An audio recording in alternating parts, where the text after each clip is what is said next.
First time I heard about this story when I was 16. And whoever hears this story for the first time, I'm so jealous.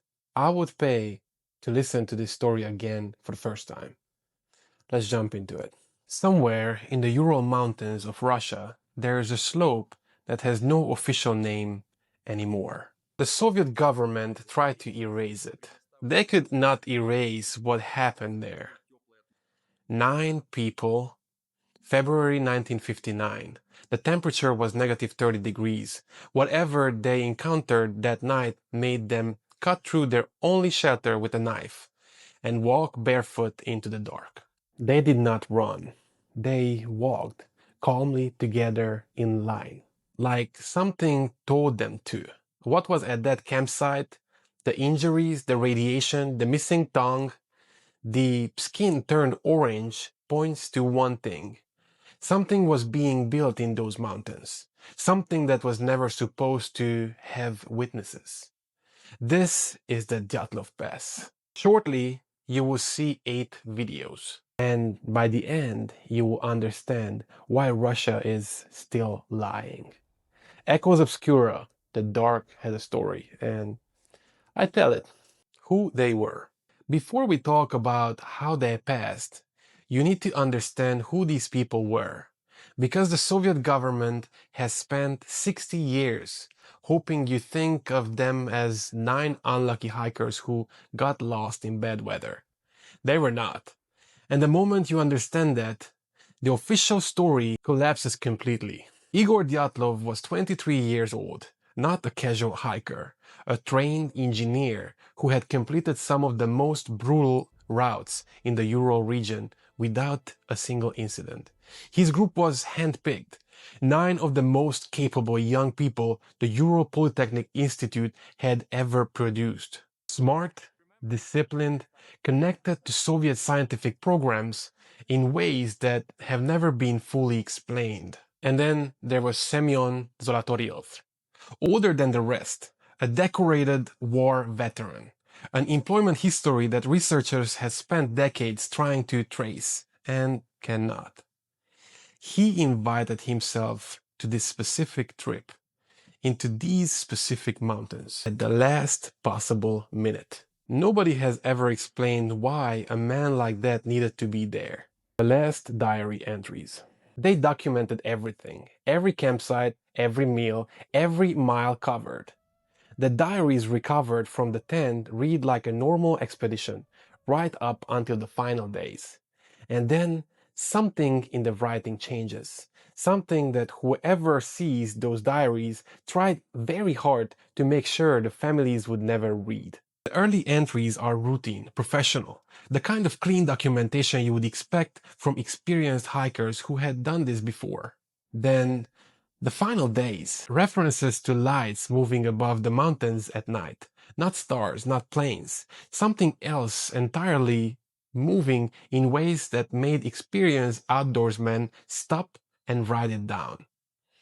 The last photographs covered from their cameras show the group setting up camp on a slope the local Muncie people called Kolat Syakhl, the Dead Mountain. The Muncie had avoided dead ground for generations. Not superstition, but memory. When investigators received the cameras, specific frames had already been removed. No record of which ones. No explanation. No one was ever asked. The tent. Picture yourself as a mountain rescue worker. You have pulled bodies from avalanches. You have found people who froze in their sleep. You have seen what cold and altitude do to a human being.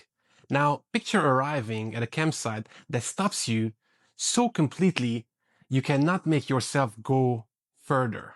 The tent was still standing, partially buried, intact, and cut open from the inside.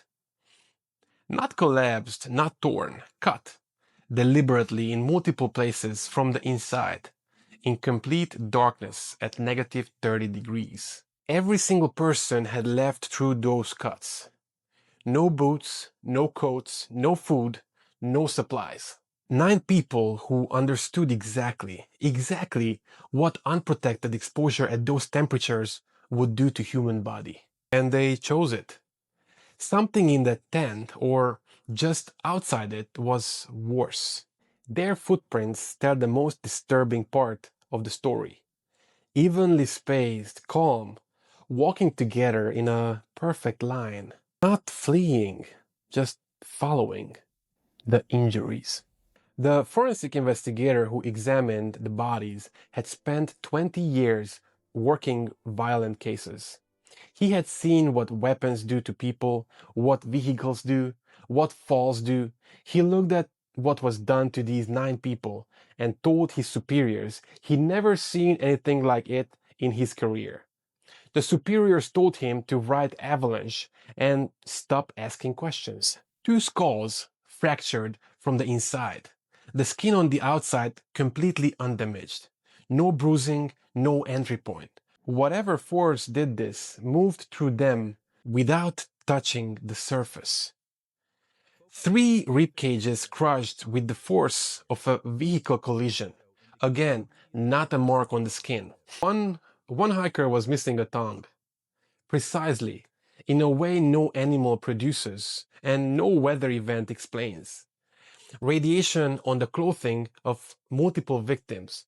Skin turned deep orange across several bodies from the radiation. The official Soviet conclusion? An unknown compelling force. They knew exactly what that force was because they built it. The facility. In 1955, America built a secret facility in the Nevada desert, so classified that government denied its existence for 30 years.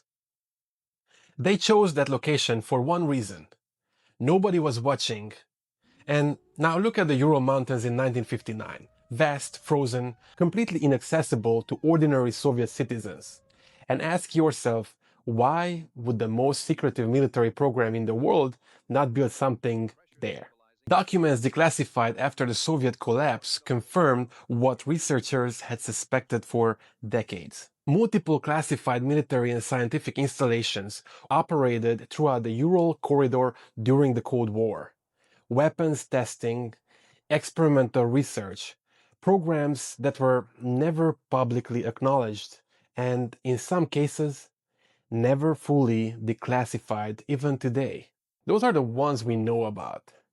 The Dyatlov group camped within range of these known zones. And what the injuries tell us is that something was being tested that night with enough force to crush rib cages without breaking skin, and enough radiations to contaminate clothing, and enough precision to remove tissue surgically. That is not a natural phenomenon. That is a weapon signature. The program. America was running MK Ultra, experimenting on human beings without their knowledge, without their consent, trying to build something beyond an ordinary soldier. It was confirmed, documented, a government program that violated every human boundary that existed. Now ask yourself, if America was doing that in secret, what was the Soviet Union doing in the frozen mountains where nobody would ever find the evidence? The Soviet obsession with the human enhancement during the Cold War is not a theory, it's history. Documented programs, radiation exposure on living subjects, psychological destruction, physical endurance pushed past every limit the human body is supposed to have. The Ural Mountains gave them everything a program like that needed. Isolation so complete that no civilian would ever wander close. Extreme conditions that replicated battlefield environments no laboratory could recreate. And if something went wrong, if 9 young people with military connections stumbled into an active test or were brought there deliberately as subjects, the injuries are not a mystery anymore. They are a result. Why they left the bodies? This is the question that breaks the official story completely. The Soviet had a long and well-documented history of making inconvenient people disappear without a trace. 9 bodies in the middle of the Ural wilderness in 1959 would have been nothing. They could have vanished those people completely. So ask yourself, Why didn't they? There are only two answers. The first, whatever happened escalated so violently and so fast that by the time anyone could respond, search parties were already moving toward the mountain. No time to clean it, no time to erase it. The second answer is darker. The bodies were arranged to be found, damaged in specific, impossible, deliberate ways, left on that slope as a message to anyone else who might get curious about what was operating in those mountains. 9 bodies communicating one sentence. You do not come here. You do not ask what this is.